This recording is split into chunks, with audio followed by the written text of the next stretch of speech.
ప్రభు యేసుక్రీస్తు వారి నామంలో అందరికీ హృదయపూర్వకమైన వందనాలు. Praise lord.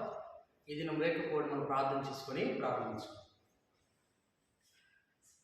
ప్రేమ మా తండ్రి, దగ్గర దేవ, గొప్ప దేవ, మహోన్నతుడ, సర్వాధికారి, మీ పాదాలకు వందనాలు, స్తుతులు, స్తోత్రం చెల్లించుకుంటూ మాకు ఇచ్చిన గొప్ప అవకాశాన్ని బట్టి మీకు వందనాలు.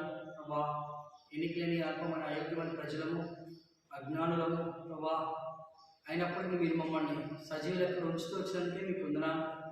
మాకు అనేకమైన విషయాల్లో ప్రభా న్యాయం తీర్చుటకు, మాకు మేలు చేయుటకు, మమ్మల్ని తృప్తిపరచుటకు ప్రభా, మాకు ఒక శుభదినాన్ని మా జీవితాలు అనుగ్రహించడానికి మీకు వందనాలు చెల్లిస్తున్నాను. ప్రేమించి మాకు ఇచ్చిన ఈ వేకపోటు పరిచయం బట్టి మీకు వందనాలు ప్రభా. ఈ పరిచయం ద్వారా అనేకులు మేలు, క్షేమము, ఆశీర్వాదము, నడిపింపు కలుగుండడానికి ప్రభా మీరు యొక్క పరిచయాన్ని మాకు అనుగ్రహిస్తూ వచ్చారు. దాన్ని బట్టి మీకు వందనాలు, స్తుతులు చెల్లించుకుంటూ పైగా దేవా తండ్రి, ఈ దినం కూడా మీరే మాకు దేవుడుగా, ప్రభువుగా, బోధకుడుగా మాట్లాడమని కోరుకుని వేడుకుంటూ యేసుక్రీస్తు ప్రభు నామంలో ప్రార్థించడం వేడుకుంటున్నాను మా తండ్రి, ఆమేన్. ప్రభు ప్రేమించి మనకిచ్చిన ఈ దిన అనుదిన వాగ్దానము యెషయా గ్రంథము 54వ అధ్యాయము 14వ వచనం. యెషయా గ్రంథము 54:14.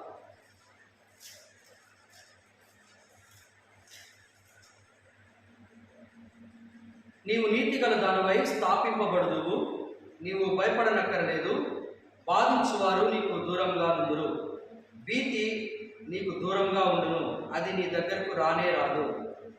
ఈ వాక్యంలో ప్రభు మనం ప్రేమించి ఇచ్చిన వాగ్దానము, నీవు భయపడనక్కర్లేదు, బాధించువారు నీకు దూరంగా ఉండురు. దేవుడి మాట ద్వారా మనందరితో మాట్లాడినట్లుగా చిన్న మాట ప్రార్థన చేసుకుందాం.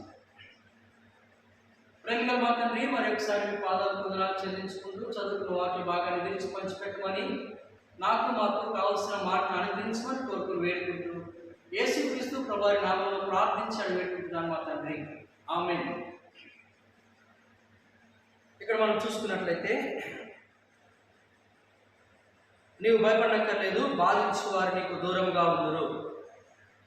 దేవుడి వాడు ఇస్తున్న మనకి శుభ నిరీక్షణాస్పదమైన మాట, నీవు భయపడనక్కర్లేదు, బాధించువారు నీకు దూరంగా నుందురు. ఈ మాట తీసుకున్నట్లయితే, బాధించువారు నీకు దూరంగా నుందురు.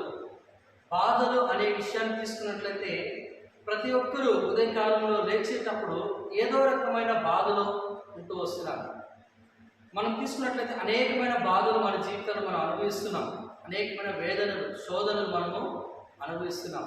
అయితే దేవుడు ఈ దినం మనకు చెప్తున్న మాట ఏంటంటే, నీకు ఎన్ని బాధలున్నా ఆ బాధల విషయమై నువ్వు భయపడాల్సిన పని లేదు. ఆ బాధలన్నీ నీకు దూరంగా ఉంటాయి. ఆ బాధించేవారు నీకు దూరంగా ఉంటారు. ఆ బాధలు నీకు విడిచిపోతాయి. ఈ లోకంలో మనం అనుభవించే అనేకమైన బాధలు తాత్కాలికమే అని దేవుడు మనకి తెలియజేస్తున్నాడు. ఇవాళ చూసుకున్నట్లయితే మన జీవితంలో మనకి ఎలాంటి బాధలు వస్తున్నాయి, ఎలాంటి ఇబ్బందులు వస్తున్నాయి, ఎలాంటి స్ట్రగుల్స్ మనము ఎదుర్కొంటున్నాం అనే విషయాలు చూసుకున్నట్లయితే క్లుప్తంగా కొన్ని విషయాలు చూద్దాం. మొదటగా ద్వితీయోపదేశకాండము 28వ అధ్యాయము 27వ వచనం. ఇక్కడ చూసుకున్నట్లయితే, యెహోవా ఐగుప్తు కుంటి చేతను, మూల వ్యాధి చేతను, కుష్టి చేతను, గజ్జి చేతను నిన్ను బాధించును, నీవు వాటిని పోగొట్టుకున్న జాలకుందు. మొట్టమొదటి బాధ మనం చూసుకున్నట్లయితే శరీర బాధలను మనము చూడవచ్చు, లేదా వ్యాధి బాధలని చెప్పి మనం చూడవచ్చు. ప్రతి ఒక్కరికి ఈ శరీరాన్ని అనుభవిస్తున్నప్పుడు అనేకమైన శరీర సంబంధమైన వ్యాధులు, బాధలు మనం కలుగుతున్నాం. దేవుడి ఉదయకాలంలో చెప్తుంది ఏంటంటే, యోగుతో మాట్లాడినట్లుగా 6 బాధలు కలిగినను నీకు ఏ కీడు కాదు. 7 బాధల్లో నుంచి ఆయన నిన్ను విడిపించు. 7 బాధలు కలిగినను ఆయన 7 బాధల్లో నుంచి నేను విడిపించు. మొట్టమొదటి బాధ, ఈ దినం నీకు ఒకవేళ శరీర సంబంధమైన బాధ ఉందేమో, దేవుడు ఏమనంటే, నువ్వు యేసుక్రీస్తుని విశ్వాసం వచ్చి ఆయన్ని నువ్వు అడిగినట్లయితే, ఆయనను నమ్మినట్లయితే, ఆయన వేడుకున్నట్లయితే నీ శరీర సంబంధాన బాధల నుండి ప్రభు నిన్ను విడిపించేవాడుగా.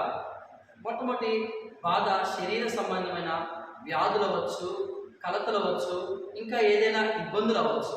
ఈ శరీర సంబంధమైన వ్యాధులు వంటి బాధల నుండి ప్రభు మనల్ని విడిపించేవాడుగా, ఆ వాటిని దూరం చేస్తానని ప్రభు నిన్ను అడుగుతున్నాడు. చెప్తున్నాడు. రెండవగా చూసుకున్నట్లయితే ఇదే ద్వితోపదేశకాండము 28వ అధ్యాయము 28వ వచనము.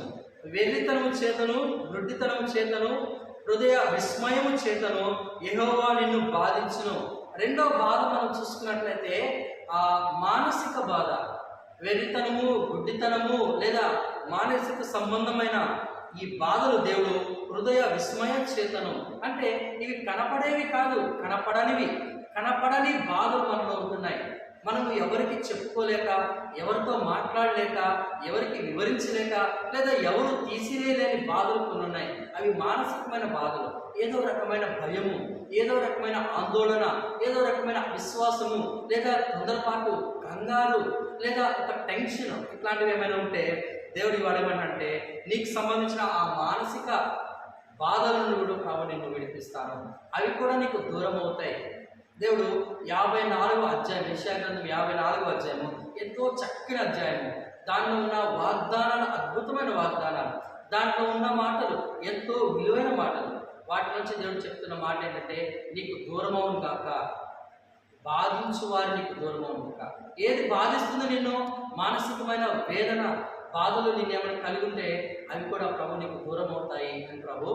నువ్వు భయపడమాకు, నీకు ఒక దినం వస్తుంది, నీ మానసిక సంబంధమైన, ఆత్మ సంబంధమైన, హృదయ సంబంధమైన బాధలు ఏమైతే ఉన్నాయో, ఎవరికి చెప్పుకోలేని, ఎవరికి వివరించలేనివి, ఆ బాధలు కూడా ప్రభు నీకు దూరం చేస్తానని ప్రభు చెప్తున్నాడు. మూడవగా తీసుకున్నట్లయితే యెహెజ్కేలు గ్రంథము 22వ అధ్యాయం, యెహెజ్కేలు గ్రంథము 22వ అధ్యాయము 12వ వచనం. నన్ను మర్చిపోయి